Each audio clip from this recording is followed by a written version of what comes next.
তেল মোটামুটি আছে 200 লিটার আবু আছে। সামনে ঈদ, যাক দাম বাড়বো আর বেশি না। আজকে সয়াবিন তেল বেচা বাদ।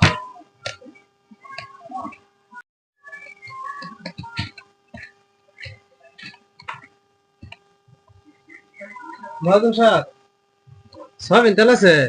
সয়াবিন তেল নাই। সয়াবিন তেল বেচেন না? না, সয়াবিন তেল নাই, কে বেচবো না। বেচবেন না মানে? বেচবো না। আছে না আপনার কাছে তেল?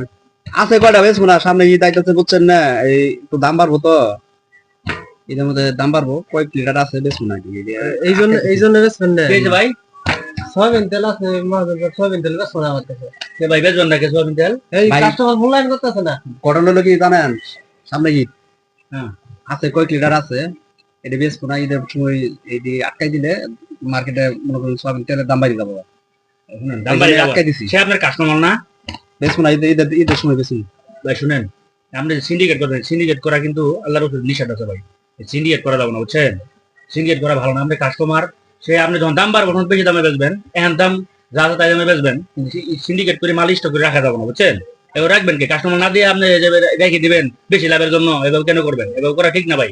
না ভাই, তো মূল্যায়ন করতেছে না কাস্টমার। কাস্টমার আপনি মূল্যায়ন করছে, বুঝছেন? ঘটনা হচ্ছে কি জানেন, আমি এখন মাল আপনি লাভটা দেখেন বেশি ভাই। আটকাই দিবার চাইতাম ভাই। এটা হাদিস কইলো যে সিন্ডিকেট করা এটা রাসূলের আসলে নিষেধ ভাই।